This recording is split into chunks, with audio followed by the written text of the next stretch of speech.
সংসদের প্রথম অধিবেশন আজ। সংবিধান সংস্কার পরিদর্শন কার্যকরের দাবি। কারচুপির অভিযোগে হাইকোর্ট নাহিদ ইসলামের বিরুদ্ধে মামলা। এবং ভালো রাজনৈতিক সংস্কৃতি চর্চা সংসদ থেকে শুরু হতে চায় বললেন স্বরাষ্ট্রমন্ত্রী। এতক্ষণ শুনছিলেন শিরোনাম, এবার জানিত বিস্তারিত। প্রস্তুতি চূড়ান্ত। আজ বেলা 11টায় শুরু হচ্ছে ত্রয়োদশ জাতীয় সংসদের নতুন অভিযাত্রা।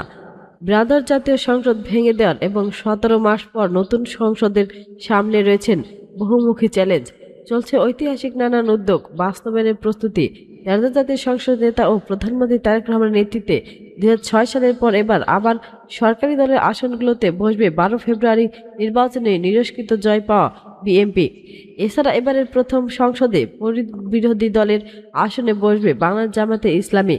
সংসদ সচিবালয় জানিয়েছেন এবং চিরাচরিত রেওয়াজের বাইরে গিয়ে অনেকটাই ব্যতিক্রমভাবে শুরু হবে আজকের অধিবেশন। স্পিকার চেয়ার থাকতে শূন্য, অন্যদিকে এমপিদের আসন থাকবে প্রায় ভরা। সংসদ নেতা ও প্রধানমন্ত্রী তারেক রহমান স্বাগত বক্তব্য রাখবেন।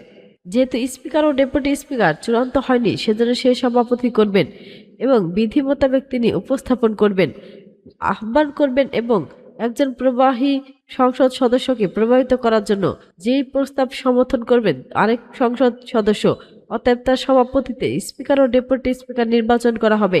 এরপর সংসদের বিধি মোতাবেক রাষ্ট্রপতি স্পিকার ও ডেপুটি স্পিকারকে শপথ পড়াবেন। এরপর আবার অধিবেশন বসবে।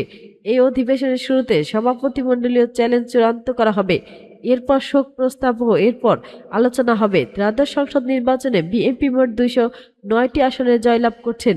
এবার তারাই সরকারি দল আর প্রধান বিরোধী দল জামায়াতে ইসলামীর একইভাবে এবং 68টি আসনে এদের তাদের ভোটভুক্ত জুলাই গণ অভ্যুত্থান পরবর্তী নতুন দল জাতীয় নাগরিক পার্টির এনসিপি আসবে তাদের জোটভুক্ত জুলাই গণ অভ্যুত্থান পরবর্তী নতুন দল নিয়ে। এদিকে 6টি আসনে বাংলাদেশ খেলাফত মজলিস, 2টি আসনে খেলাফত মজলিস ও একটি বিজয়ী হয়ে মোট 77 জন এমপি নিয়ে সংসদ বসবে। বিরোধী দল হিসেবে সংসদের ভূমিকা হবে বড় চ্যালেঞ্জ এবং মোকাবেলা। গতকাল সংসদ সচিবালয়ে সরকার ও বিরোধী দলীয় এমপিরা প্রথমবারের মতো সংসদ দলের বৈঠক করেন। সেখানে দুই দলের শীর্ষ নেতারা পক্ষ থেকে সংসদের দলীয় অবস্থান ও এমপিদের নিয়ে বিভিন্ন ধরনের ভূমিকা থাকবে সেই পৃথক নির্দেশনা দেওয়া হয়। তবে এই বৈঠকে চলতি সংসদে কে হচ্ছেন স্পিকার ও ডেপুটি স্পিকার, কে হচ্ছেন সরকারি দলীয় উপনেতা বা খোসলা হয়নি। সরকার এবং দল ও বিষয়ে সংসদ নেতা প্রধানমন্ত্রীর উপর পূর্ণ আস্থা সমর্থন করছেন। এমপি পদে বিক্ষোভিতভাবে নানান জনের নাম শোনা গেলেও দলীয়ভাবে আরও নামই আনুষ্ঠানিকভাবে ঘোষণা করা হয়নি। তবে সব জল্পনা কল্পনার অবসান হবে আজ। এদিকে প্রথম অধিবেশন প্রথম দিনেই এমপি এসব পদে কারা বসবেন তা চূড়ান্ত করা হবে। জুলাই জাতীয় সংসদ বাস্তবায়ন অনুযায়ী বিরোধী দলের পক্ষ থেকে ডেপুটি স্পিকার নিয়োগ দেওয়া হবে এমন বিধান রয়েছে। এদিকে বিএনপির পক্ষ থেকে আনুষ্ঠানিকভাবে জামায়াতকে ডেপুটি স্পিকারের জন্য অনুরোধ জানানো হয়, কিন্তু এ প্রস্তাব সরাসরি রাজি নয় দলটি। গতকাল সংসদ দলের বৈঠক শেষে জামায়াতে ইসলামীর আমির বিরোধী দলীয় নেতা ডক্টর শফিকুর রহমান বলেছেন, আমরা চাই জুলাই সংস্কার প্রস্তাব পুরোপুরি বাস্তবায়ন হোক, আর আলোকে বিরোধী দল যতটুকু পাবে ততটুকুই চাই, সেখানে ডেপুটি স্পিকারের বিষয় রয়েছে। এদিকে সরকারি দলীয় এমপিদের বৈঠক শেষে সংবাদ সম্মেলনে চিফ হুইপ নজরুল ইসলাম বলেছেন, স্পিকার ও ডেপুটি স্পিকার পদে চূড়ান্ত প্রার্থী করার ভার সংসদ নেতা ও প্রধানমন্ত্রী তারেক রহমানের উপর ছেড়ে দিয়েছেন বিএনপি সংসদীয় দল। অন্তর্বর্তী সরকারের সময় জারি করা 133টি অধ্যাদেশ অধিবেশনে উপস্থাপন করা হবে। এগুলো যাচাই বাছাই করার জন্য সংসদের বৈঠকে একটি বিশেষ কমিটি গঠন করা হবে। সেখানে কমিটিতে সরকারি দলের পাশাপাশি বিরোধী দলের সদস্যরা থাকবেন। এ প্রশ্নে জবাবে চিফ হুইপ বলেন, প্রধানমন্ত্রী অত্যন্ত উদারতা দেখিয়ে বিরোধী দলকে ডেপুটি স্পিকার পদ দেওয়ার প্রস্তাব দিয়েছিলেন, কিন্তু এ বিষয়ে তারা কোনো পজিটিভ রেসপন্স পাননি, ফলে সে অনুযায়ী ব্যবস্থা নেওয়া হবে। তিনি বলেন, আলোচনার মাধ্যমে দেশের সব সমস্যার সমাধান করতে চাই। এদিকে দেশের মানুষের জীবনমান উন্নয়ন করা আমাদের প্রধান লক্ষ্য। আমরা চাই বিরোধী দল সংসদ এবং গঠনমূলক ভূমিকা পালন করুক। তাদের যে কোনো যৌক্তিক সমালোচনা ও সহযোগিতাকে আমরা স্বাগত জানাবো। সংবাদ সম্মেলনে সরকারি দলের 6 হুইপ উপস্থিত ছিলেন। অন্যদিকে সংসদের প্রথম অধিবেশনে ঐতিহাসিক কিছু সিদ্ধান্ত হবে বলে জানিয়েছেন স্বরাষ্ট্রমন্ত্রী সালাউদ্দিন আহমেদ। বিরোধী দলীয় চিফ হুইপ নাহিদ ইসলাম বলেছেন, বর্তমান সংসদে সংবিধান সংস্কার পরিদর্শন সেবা কার্যকর করার জোর দাবি জানাবেন। গতকাল জাতীয় সংসদ ভবনে এবং বিরোধী দলীয় নেতার পক্ষে বৈঠক শেষে সাংবাদিকদের তিনি এসব কথা বলেন। নাহিদ ইসলাম আরও বলেন, আমরা সংবিধান সংস্কার পরিদর্শনে সংসদ হিসেবে শপথ নিয়েছি। যদিও সরকারি দল তা নেননি।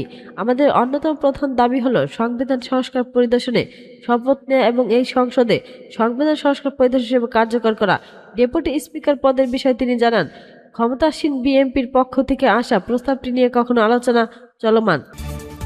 ত্রয়োদশ জাতীয় সংসদ নির্বাচনে কারচুপির অভিযোগ তুলে জাতীয় নাগরিক পার্টির এনসিপি আহ্বায়ক ও বিরোধী দলীয় চিফ হুইপ নাহিদ ইসলামের বিরুদ্ধে হাইকোর্ট মামলা দায়ের করা হয়েছে।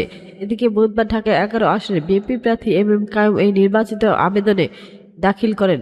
বৃহস্পতিবার বিচারপতি জাকির হোসেনের নির্বাচিত ট্রাইব্যুনাল বেঞ্চে এই মামলার শুনানি হতে পারে বলে আদালত সূত্রে নিশ্চিত করছেন।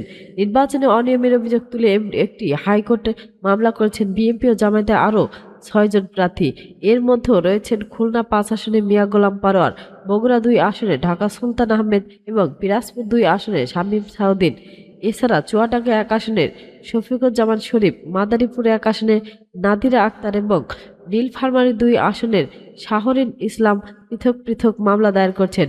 এর আগে একই ধরনের অভিযোগ এনে বাংলাদেশ খেলাফত মজলিসের আমির মাওলানা মামুনুল হক সহ বিএনপির আরও 4 জন প্রার্থী হাইকোর্টের দ্বারস্থ হয়েছিলেন।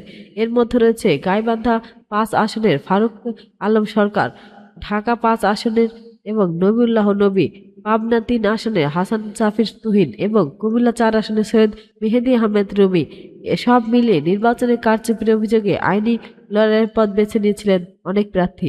গণপ্রতিনিধি আদেশের এবং 49 ধারা অনুযায়ী নির্বাচনে কোনো ধরনের অনিয়ম বা কারচুপি হলে সংযুক্ত প্রার্থীর হাইকোর্টে আবেদন করার আইনি বিধান রয়েছে। এসব আবেদন শুনানির জন্য সঠিক বিচারপতি মোহাম্মদ জাকির হোসেন একক বেঞ্চের বর্তমানে অনিয়ম কারচুপি করছেন এই নির্বাচনী ট্রাইব্যুনাল অভিযোগের সততা যাচাই শেষে সংশ্লিষ্ট আসনগুলোর ফলাফলের বিষয়ে চূড়ান্ত সিদ্ধান্ত প্রদান করবেন। স্বরাষ্ট্রমন্ত্রী সালাউদ্দিন আহমেদ বলেছেন, আমাদের বিদ্যমান রাজনৈতিক সংস্কৃতি আমরা উন্নত করার চেষ্টা করছি, ধীরে ধীরে তা পর্যায়ক্রমে। তবে এটা রাতারাতি বাস্তবে সম্ভব নয়, এর জন্য সময় লাগবে। আমরা গণতান্ত্রিক ভালো প্যাস্ট্রিকগুলোকে করতে চাই। অতীতের খারাপ সংস্কৃতি দূরে করে ভালো সংস্কৃতি চর্চা, সৃজন ও লালনের মাধ্যমে ভালো রাজনৈতিক সংস্কৃতি নিয়ে আসতে চাই। আরও ভালো রাজনৈতিক সংস্কৃতির চর্চা আমরা জাতীয় সংসদ থেকে শুরু করতে চাই। এদিকে বুধবার ঢাকায় বাংলাদেশ চীন মন্ত্রী সম্মেলন কেন্দ্রে নাগরিক প্ল্যাটফর্ম রিমন্স ওয়ার্স এবং আয়োজিত মানবাধিকার কমিশন অধ্যক্ষ 2025 নতুন সংসদের কাছে প্রত্যাশা শীর্ষক সংলাপের প্রধান অতিথির বক্তব্যে তিনি এসব কথা বলেন। এদিকে নাগরিক প্ল্যাটফর্ম আহ্বান ও সেন্টার ফর পলিসি ডায়ালগের ফলে এবং ডক্টর দেশপ্রেমী ভট্টাচার্য সভাপতিত্বে সংলাপে অংশ নেন barrister M Mahmudul Khokon, advocate Mohammad Fazlur Rahman MP, barrister Rumin Farhana MP, advocate Ahmed Azam Khan MP, অধ্যাপক রেহমান সোহমান, অ্যাডভোকেট সুব্রত চৌধুরী, ব্যারিস্টার রানা হোসেন ও নারী নেতৃত্বাধীন খুশি কবির।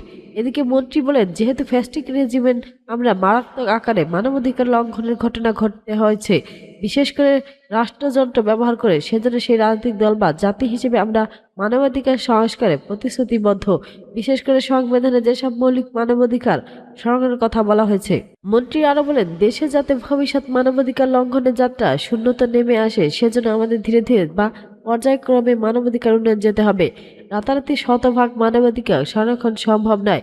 তিনি বলেন, আমরা বাংলাদেশের মানবাধিকার মান ও সূত্রচককে আন্তর্জাতিক পর্যায়ে উন্নত করতে চাই, তবে সেজন্য আমাদের সময় দিতে হবে। আমরা জানি কারা কিভাবে ও কোন প্রক্রিয়ায় সেটার বাস্তবের বাধা দিতে পারে, সেজন্য কিছুটা সময় প্রয়োজন। তিনি আরো বলেন, এই যে মানবাধিকার কমিশন অধ্যাদেশ হয়েছে, সেখানে প্রায় সব বিষয়ে আমরা একমত হয়েছি। কিছু কিছু বিষয়ে সংসদীয় আসন হতে পারে, সেগুলো সংসদে কিছু আকারে উপস্থাপন করা হবে। এদিকে মন্ত্রী বলেন, সংসদে আমরা একটা প্রভাবিত ভাষণ দিয়ে রেখেছি, এদিকে রাখবো। সংসদের প্রথম অধিবেশনে 30 দিনের ভেতর যেটা সম্ভব আমরা সেটা করব। তার মধ্যে অবশ্যই মানবাধিকার কমিশনে অবশ্যই অধ্যাদেশটি থাকবে। এসব অধ্যাদেশের মধ্যে স্বরাষ্ট্র মন্ত্রণালয়ের আওতায় 7টি অধ্যাদেশ রয়েছে।